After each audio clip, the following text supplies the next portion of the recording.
안녕하세요. 수아입니다.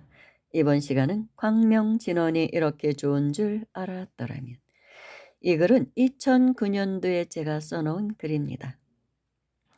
그 당시 저는 주변 사람들에게 가장 많이 권하는 기도가 광명진원 기도였습니다. 근기에 상관없이 누구나 무난하게 할 수 있는 진원이고 또 길지 않고 짧다 보니 언제 어디서든 독송할 수 있어 좋기 때문이며 저 역시도 그런 광명진원의 수승함을 많이 체험했기 때문입니다. 그리고 지금도 저는 저에게 어떤 상담을 해오는 분들, 그러니까 초심자인 경우는 무조건 광명진원 10만독을 먼저 하고 그 다음에 모다라니 10만독을 하십시오 하고 권합니다. 기본적으로 토대를 다지는 힘이 있어요. 광명진원 10만독은 100일이면 누구나 다 할 수 있습니다. 모다라니도 6개월이면 10만독 다 할 수 있습니다. 그 정도 성의는 보여야죠. 그러면은 많은 업이 소멸되는 게 꿈에도 보여지고 그리고 나의 주변 경계가 바뀌는 것을 체험하게 됩니다. 그래서 기본적으로 그렇게 하기를 제가 권하는 것입니다. 그러고 나면은 그 후에는 누구에게 어떤 기도를 할까요? 하고 굳이 묻지 않아도 스스로 알아서 해나가더라고요. 왜냐하면 사람마다 업이 다르고 근기가 다르기 때문에 누가 어떤 기도해서 좋다 그래서 다 그 기도를 따라하는 건 아닙니다. 자기에게 맞는 게 있어요. 그걸 찾아가면 돼요. 선을 하고 싶으면 선을 하고 뭐 윗바사나 수행을 하고 싶으면 하고 연보를 하고 싶으면 하고 저는 구태여 무엇을 강조하지는 않습니다. 다만 그렇게 하고 나면 광명제는 10만독과 모다라니 10만독을 하고 나면 굉장히 마음자리가 바뀌게 됩니다. 그걸 저는 주변에서 많이 보았기 때문에 그렇게 권하는 것입니다. 아무튼 그 당시 2009년 그 당시에 저는 저의 작은 언니와 막내 동생에게 광명진원 100일 기도를 입제시켰었습니다. 무언가 될 듯 말 듯 일이 풀리지 않아 시름에 잠겨 있는 저의 언니.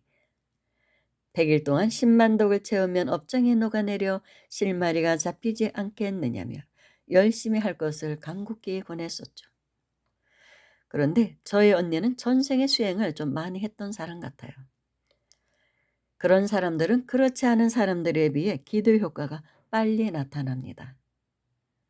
그래서 '아 전생에 좀 닦고 왔구나.' 그런 생각을 했죠. 아무튼 정성껏 공약물을 올리고 입제를 한 그날 밤부터 우리 언니는 신묘한 꿈을 꾸기 시작합니다. 그리고 또 그 당시 우리 언니가 가장 골칫덩어리 고민거리였던 큰아들 그 사업 문제가 또 이제 풀리는 그런 꿈도 인제 꾸게 됩니다. 언니의 꿈은 수많은 영가들이 집에서 나가지 않고 붙어 있길래 꿈속에서도 연불을 웬이 사라졌으며 집 앞에는 장애물들이 설치되어 있어서 장사를 할 수가 없더래요. 그런데 며칠 기도를 하니까 그 장애물들을 누군가가 와서 다 치우는 꿈을 꿉니다.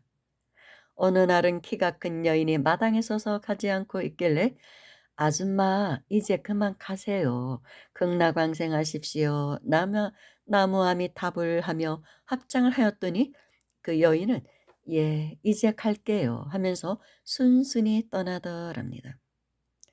그러고서 보름쯤 지나 저희 조카는 본인의 꿈처럼 이를 따내게 됩니다.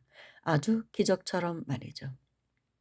우리 언니가 말하기를 "야 광명진원이 이렇게 좋은 줄 알았더라면 진즉에 할 것을 왜 내가 그동안 기도를 놓았던고." 그렇게 말하면서 얼굴이 환하게 피어나서 신나게 기도를 하더라고요. 10만독을 초과 달성할 것 같았습니다. 물론 그 후 초과 달성을 했습니다. 저의 여동생에게도 좋은 일이 일어났는데 몇 년 전 누군가에게 구워준 돈, 포기하고 잊어버리고 있던 돈을 돌려받게 되었답니다. 그것도 상대편이 스스로 찾아와서 주고 가더랍니다. 기도를 하다 보면 이렇게 좋은 일도 일어나지만 사실은 그보다는 마음이 열려가는 것에 더 중요성이 있습니다. 그래서 그 당시 저는 형제들이 모인 자리에서 또 인제 이런저런 법문도 하고 또 그때 저희 언니가 아주 뜻깊은 한마디를 해서 숙연하게 만들었습니다. 우리 모두를. 기도를 하다 보니까 지나온 삶을 되돌아보게 되었으며 꼭 사과해야 할 사람이 두 사람이 있더라는 것입니다. 그 생각이 나더래요. 그래서 그 두 사람에게 전화를 걸어서 진심으로 사과를 했다고 합니다. 이제 내 나이 50대 후반이고 이제 그 당시 세상이 어수선해서 언제 뭔 일이 날지도 모르는데 지난 삶을 반성하고 정리하는 마음으로 살아야겠다는 생각이 들더구나. 그러면 언제 죽음이 찾아와도 덜 후회스럽고 당혹스럽지 않을 것 아니냐? 그렇게 말하더라고요. 참 마음이 흐뭇하더라고요. 이게 마음이 열린 것이죠. 자기 자신을 보기 시작하는 것입니다. 나이가 40대에 접어들면서부터는 누구나 평상시 죽음의 기도를 해야 한다고 합니다. 오늘이 이 생의 마지막이 될 수도 있으니 그런 마음으로 살아야 한다는 것이죠. 저도 늘 기도하면서 지나온 삶을 조용히 반추해 보고는 합니다. 특히 참회 진언을 할 때는 생각나는 한 사람 한 사람에게 참회의 절을 올립니다. 마음속으로. 또 직접 또 일어나서 절을 하는 경우도 있지만 마음으로 참회의 절을 올리는 것입니다. 그 당시에 실제로도 몇 년간 저를 힘들게 했던 어떤 사람이 찾아왔길래 저는 그에게 선배를 했습니다. 모든 게 다 전생의 나의 업이 아닌가 합니다. 우리 이 생에서 원결을 다 풀고 다음 생에는 좋은 인연으로 만납시다. 아니 이 생에서도 좋은 인연으로 마무리 짓도록 해봅시다. 그렇게 참회 삼배를 하고 나니 마음이 한결 가벼워지더라고요. 이렇게 기도라는 것을 하게 되면 바깥으로 향했던 마음이 점점 안으로 향하게 됩니다. 자연스럽게 그렇게 돼요. 굳이 어떤 복을 구하기 위해서만 기도하지는 않습니다. 하다 보니 내가 변하고 내가 변하니 주변 경계가 변하고 그걸 느끼게 되거든요. 그러니까 기분이 좋아서 하게 되는 것입니다. 그러나 중요한 것은 어떤 성취를 보았다고 계속 그게 이어지지는 않습니다. 그 당시에 저의 조카가 사업이 막 일어나서 한 2년 동안은 돈은 잘 벌었어요. 그런데 또 그게 약발이다 하면 또 좀 이제 수그러듭니다. 그건 욕심을 내면 안 되거든요. 왜냐하면 업이 한이 없기 때문에 또 그때는 또 어느 정도 시절 인연이 되면 또 다른 업이 찾아옵니다. 그래서 한동안 또 어려웠었습니다. 그러다가 다시 또 일어나기 시작해서 지금은 이제 편안한 상태입니다. 기도를 계속해도 어려움은 반드시 옵니다. 그래서 너무 기도의 성취에 대해서 욕심을 내면 안 됩니다. 역사상 그리고 이제 어느 분께서 말씀하시기를 역사상 모든 종교는 가정을 버리고 밖으로만 향했습니다. 앞으로의 종교는 조직과 이념보다 자신과 가정, 적선과 적덕이라는 상식의 종교로 환원되어야 합니다. 가정을 중심으로 한 종교는 간단합니다. 바로 하느님이나 부처님을 존경하는 것과 같이 부모님과 나의 이웃을 존경하고 사랑하는 것입니다.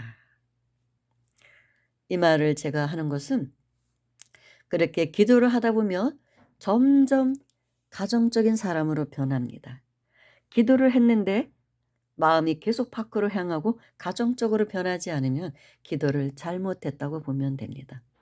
기도 많이 하는 사람처럼 치고 가정적이지 않은 사람이 드뭅니다. 그렇게 돼요, 저절로. 그리고 내 가족들이 부처임을 알게 되거든요. 그러니 내 가정에 있는 부처에게 소홀히 하고 섭섭하게 하면서 어떻게 내 밖에 있는 부처들에게 우리가 잘할 수가 있겠습니까? 내 안에서 먼저 풀려야 풀리는 것인데 업의 실타래는 내 안에서 내 가족부터 풀어나가야 하거든요. 가장 중요한 거예요. 가장 업이 비슷한 까르마가 공업이 많은 사람들이 가족으로 모이거든요. 그래서 가정부터 잘해야 돼요. 그래서 가족이 그 섭섭한 마음이 들지 않게끔 잘 풀어나가면 다른 일도 잘 풀리게 됩니다. 그게 가장 중요합니다. 근데 점점 이런 종교로 갈 거라는 것이죠. 자신의 가정과 적선과 적덕이라는 그런 상식의 종교로 환원될 것이다. 어떤 종교단체의 그런 조직과 이념보다는 내 가정에서 내 가족들과 잘 어울리고 그들에게 따뜻한 말, 행동을 함으로써 그들과의 인연부터 풀어나가야 합니다. 그래야 행복해집니다. 대개 어떤 사람들이 성공했을 때, 뭐 연예인들도 그렇고 인기가 급상승해서 돈을 벌고 명예를 얻으면 그 돈을 뭔가 과시하고 싶은 마음이 들어요. 남에게 막 보여주고 싶고 그래서 엉뚱한 데다 돈을 쓰고 다닙니다. 남자분들은 주로 룸사롱 많이 다니죠. 근데 그러면서부터 어떤 애군이 또 찾아오기 시작합니다. 그래서 어느 날 갑자기 예 나락으로 떨어집니다. 그래서 불행해져요. 가정과 멀어지거든요. 그러면서부터 가정과 멀어집니다. 가정은 불행해지고 홀만 터지고 있는데 밖에서만 그렇게 생색내고 보여주는데 우쭐하면서 다니는 거죠. 그런 사람 치고 불행해지지 않는 사람이 없습니다. 그래서 가정의 행복이 가장 중요하다는 것. 그리고 광명진언을 하다 보면 내 안에 탁기가 사라지기 때문에 광명이라는 게 빛이잖아요. 점점 어둠이 물러가고 빛이 들어오게 됩니다. 그러다 보면 내 안에 원래 가지고 있던 불성의 빛을 우리가 또 방사하게 됩니다. 그래서 주변 경계가 밝아져서 네, 업이 풀리고 모든 것이 일이 풀려가는 것입니다. 그런데 한 번에 되는 것은 없습니다. 그래서 상담하는 게 어려운 것이 그것입니다. 물론 저는 편지 상담 외에는 하지 않습니다. 직접 만나서 할 만큼 근기가 아니고 또 뭐 영안이 열린 사람도 아니고 그렇게 한두 번 기도한다고 되는 게 아닌 걸 알거든요. 오랜 시간이 걸려요. 그런데 되돌아보면 큰 문제가 풀린 것 같지는 않지만 내 마음자리라도 바뀐 것을 알게 됩니다. 그게 기도의 효과예요.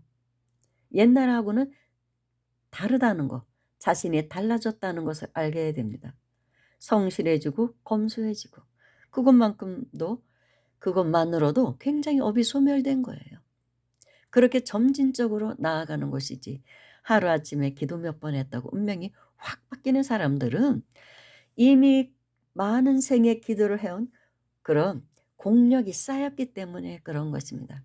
그래서 임계점에 도달했기 때문에 탁 터지는 것이죠. 사람마다 다르기 때문에 저는 뭐 특별히 뭐라고 할 말이 없습니다. 그래서 이렇게 방송으로 하는 것이 저에게는 최선입니다. 제 방송을 다 듣다 보면 어떻게 해야겠구나 하는 건 스스로 판단하게 됩니다. 여기까지 하겠습니다. 감사합니다.